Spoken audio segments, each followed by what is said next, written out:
Vamos agora lá para o libertismo. Segundo o libertismo, temos livre-arbítrio e nem todos os acontecimentos estão determinados. O argumento para entender essa teoria passa por essas premissas. Como exemplo, premissa 1. Se temos o livre-arbítrio, o determinismo é falso. Premissa 2. Se temos livre-arbítrio. Premissa 3. Logo, o determinismo é falso. Vamos por partes. Vamos defender a premissa 1, que diz: se temos livre-arbítrio, o determinismo é falso. O libertista vai defender que nós temos o livre-arbítrio e não estamos determinados a escolher de uma certa maneira. Ou seja, por exemplo, se nós estivermos em uma encruzilhada e tivermos caminhos para escolher, nós podemos escolher ir por um ou ir por outro, independente das causas anteriores, já que essas seriam iguais. Mas o determinismo, né, por teoria, é a ideia de que, dada uma certa cadeia causal, a minha decisão já está determinada. Logo, eu posso estar tendo a falsa ilusão de ter uma escolha, mas não seria realmente uma escolha, porque já estaria determinado. Logo, o livre-arbítrio implicaria uma falsidade com relação ao determinismo. Ao defendermos a premissa 2, que diz que todos temos livre-arbítrio, o libertista vai argumentar que nós não podemos evitar de sermos seres humanos e que por si só a tomada de decisão já seria o exercício do livre-arbítrio, né? Ele vai dizer que não seria possível aceitar, por exemplo, que todas as nossas decisões estariam determinadas por acontecimentos anteriores. Portanto, as ciências, por exemplo, poderiam provar que, à exceção da ação humana, todos os acontecimentos estariam determinados. O libertista vai defender que as nossas escolhas e ações, ou seja, as ações humanas, né, só serão verdadeiramente livres se nós pudéssemos escolher ou agir de forma diferente, fazer uma outra escolha. Vamos voltar um pouquinho ao exemplo da encruzilhada que citamos anteriormente. O Jonas estava em uma encruzilhada. Ele pode escolher entre 3 caminhos, 1, 2 e 3. Se o universo for determinista, ele não poderia escolher pelo 1 nem pelo 3. Ele teria que escolher o 2, porque a escolha já estaria determinada por acontecimentos anteriores. Os libertistas vão dizer que a sua escolha foi verdadeiramente livre. A escolha de Jonas só seria livre se fosse de deliberação dele. E se essa deliberação poderia ter sido diferente, ou seja, se naquele momento ele pudesse escolher por 1 ou pelo 3, e não somente pelo 2. Ao escolher o segundo caminho, os libertistas vão dizer que foi ele que deliberou isso, e que não tem nada a ver com os acontecimentos anteriores a esse fato, que foi apenas a escolha naquele momento. E de qualquer forma, se ele não escolhesse o 2, ele poderia ter escolhido o caminho 1 ou o caminho 3, sendo os acontecimentos ou estando os acontecimentos anteriores exatamente os mesmos. Vamos agora tratar das objeções ao libertismo. Digamos que o Jonas não escolheu o caminho 1 porque ele iria encontrar a Rosa. Ele não queria encontrar a Rosa, porque ele estava devendo um livro que ele havia emprestado para ela na semana anterior. Então ele não queria ir pelo primeiro caminho. Pelo caminho 3, ele também não queria ir, porque ele iria passar pela casa da avó. E ele sabia que sempre que passava pela casa da avó, ele ficava lá por muito tempo. E como ele tinha um teste, uma prova no próximo dia de filosofia, se ele ficasse muito tempo lá, ele não teria mais tempo para estudar. Então ele também não queria ir pelo caminho 3. Logo, para não encontrar a Rosa e nem ter que ficar na casa da avó, ele fez a escolha do segundo caminho.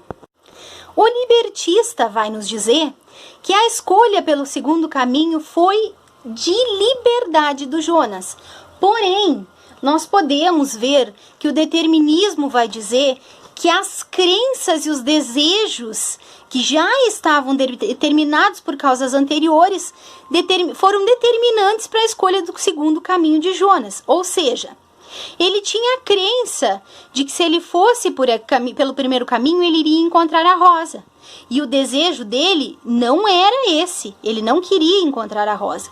No terceiro caminho, a mesma coisa, ele tinha a crença de que se ele chegasse na casa da avó, ele ficaria muito tempo ali e não daria tempo de estudar. E o desejo é que ele fosse para casa estudar e não que ele ficasse na casa da avó. Então, ele também não queria passar pelo terceiro caminho. Logo, as crenças e os desejos que já foram determinados por uma cadeia de causas anteriores foi determinante à escolha de Jonas. Não seria óbvio, então, se todas essas condições já estavam delimitadas, determinadas, e a deliberação do Jonas foi em função destas determinações, que o libertista tivesse que dizer que o Jonas não foi inteiramente livre em suas escolhas? Que a arte nos ajude. Aqui uma obra de Waterhouse, O Círculo Mágico. E aí vamos compartilhar da ideia de que o libertismo parece exigir um círculo mágico que isole os seres humanos das cadeias causais do universo. O problema é explicar exatamente como é realmente possível a liberdade, uma vez criado esse círculo mágico. Seria possível que pudéssemos fazer uma escolha, ser livres em uma escolha, sem considerar as cadeias de causa e efeitos que nos acompanham durante a vida, em todos os nossos atos, durante todos os acontecimentos, em nossos períodos? Depois de toda essa discussão, nós vamos agora na teoria do compatibilismo. Vamos entender qual é a sua defesa. O compatibilista não tem de defender que temos livre-arbítrio, nem defender o próprio determinismo. A única defesa que ele vai fazer é a compatibilidade entre o livre-arbítrio e esse determinismo. Consideramos então as proposições. Se há livre-arbítrio, o determinismo é falso. Se o determinismo é verdadeiro, não há livre-arbítrio. Vamos então analisar através do exemplo de Paulo. Paulo está em casa tentando decidir o que vai fazer no domingo. Ele tem 3 opções. Ele vai passear sozinho, ele vai ficar em casa estudando ou ele vai ao cinema com os amigos. Depois de pensar muito, ele decidiu que vai ao cinema com os amigos. Neste exemplo, Paulo teria outras opções para escolher, mas ele fez a escolha de ir ao cinema. Baseado em seu desejo e nas suas crenças, ele decidiu por essa ação. Logo, o fato de Paulo estar determinado a querer ir ao cinema não significa que a sua ação não tenha sido livre. Ele fez aquilo que queria fazer, mesmo que não pudesse querer fazer outra coisa. Vamos tomar o exemplo do Paulo. O Paulo está em casa planejando e decidindo sobre o seu domingo. Ele chegou a 3 opções: ficar em casa estudando, sair para passear sozinho ou ir ao cinema com os amigos.